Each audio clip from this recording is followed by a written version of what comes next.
All right, guys, pretty simple operation today. I'm changing the hydraulic oil in this tractor again. You'll know I did that when it first came home, just because I wanted to change all the fluids. When I changed it the first time, I noticed there was a little bit of moisture in this transmission, a little bit of water from sitting outside. It's not the best, I understand that, to have milky oil in your transmission, but it's not uncommon. I've seen it many times already. A lot of tractors do, especially the older ones that sit outside. And this one, of course, I think sat out for pretty many years. So it's just something you have to deal with, I guess.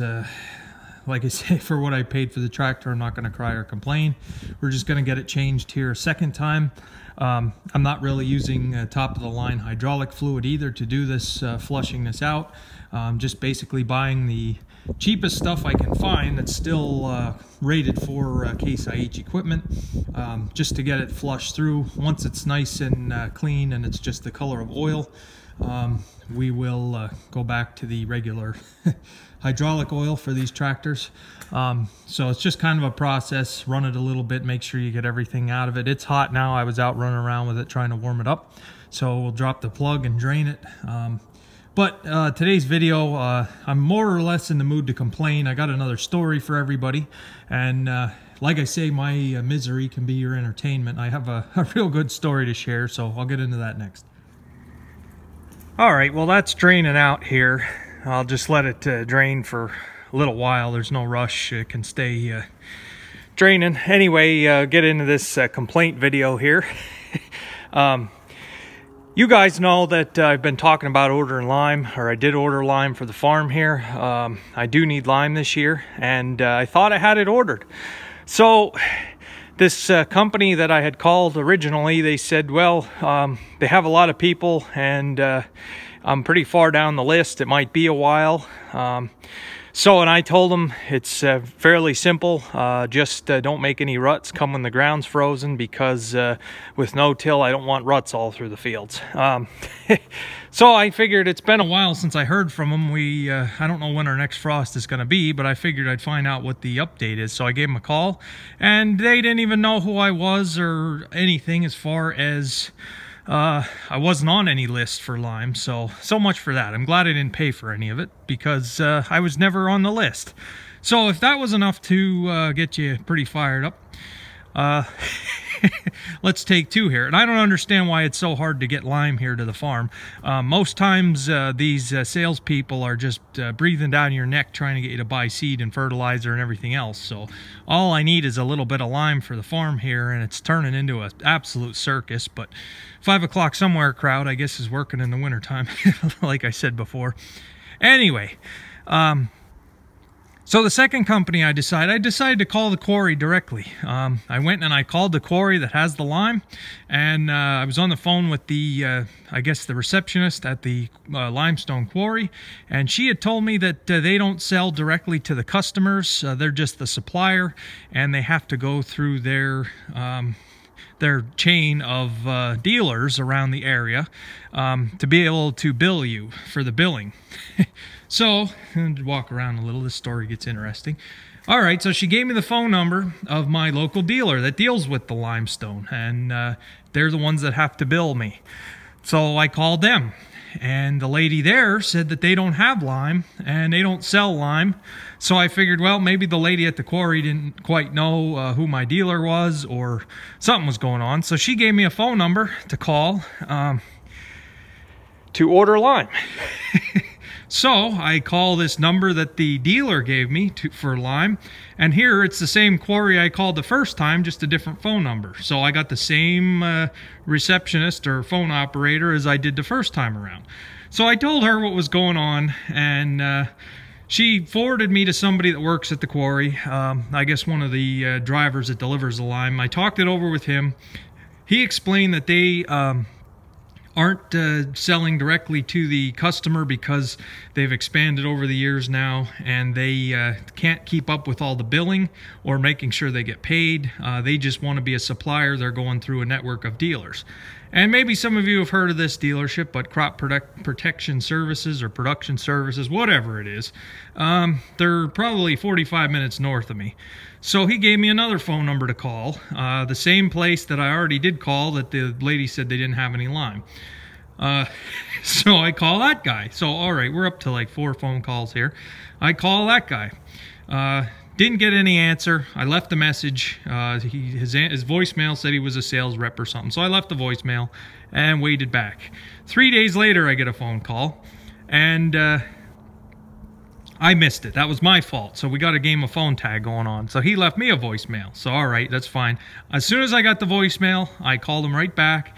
And he was in the car driving and couldn't get any of my information, but we talked over the Lyme, how they bill, how they spread it, all that kind of stuff, why the quarry doesn't sell directly to the farmer, why we have to go through them. So he was driving though, and I said, well, just give me a day or two. Just let me have a day or two till I review the soil tests, and then we'll get a final number, and I can call him and give him all my information, and we'll get on the list and get some Lyme on the farm. All right, so a day or two goes by, and I figured out what I need for the farm here, what I want to put down for next year. So I call the same exact number back that this salesperson had called me from, and I got a voicemail. So again, phone tag, I left a message and told him kind of I'm ready for the Lyme. I know how much I need. Give me a call back and we can get this rolling. Oh, so again, then it was probably a day since I left that message till anybody got back with me. And again, it was my fault, voicemail. So I'm not going to complain as far as voicemail. I am hard to reach. My phone is always on silent. I don't have it on ring because it drives me nuts how many times a day it goes off. And I love to be inaccessible as much as I can because it just gets to be a pain. So as it is, I don't answer my phone unless, or I don't answer the phone unless I know the person. And if they don't leave a voicemail, it's basically treated as if they never called. I don't, if they didn't leave a message, then it's not important. There's so much spam and so much crap out there. I just have my phone on silent all day, and I do check it periodically, so if somebody calls that I know, I can call them back. But otherwise, I'm just not interested in taking phone calls or text messages or notifications, or I mean, it's just constantly ringing. So all right, so I did miss it. He did leave a message. I listened to the voicemail, and it's a different guy than the guy that I had talked to before, different salesman, and it was the same exact phone number, and the first salesman told me it was a cell phone. Well, it must not have been a cell phone because somebody else had that number. And this guy, he left me a voicemail and said he didn't know who I was and didn't remember talking to me. He had a different voice. So here we go again with people just, I mean, it's just... I don't know if people just don't pay attention or don't care or what the deal is. But what do I do now? I don't really want to go back to this place if that's how they're trying to do business again. From one guy to the next, just getting passed around back and forth. The receptionist didn't even know that they do sell Lyme and bill Lyme. She told me they didn't sell Lyme. So I'm going to be doing some internet searches tonight and going to be looking for maybe a different company. I do want them to spread it. That's kind of what I'm looking for with the boom. I want them to lay it on with the boom. But like I say, with it being no-till, I don't want any ruts, so they can't come like on a day like today when everything's mud. We're getting so late in the year here. It's the new year. We're getting so early in the year here, but it should have been put on right after harvest, and I just didn't get to it. That's my fault.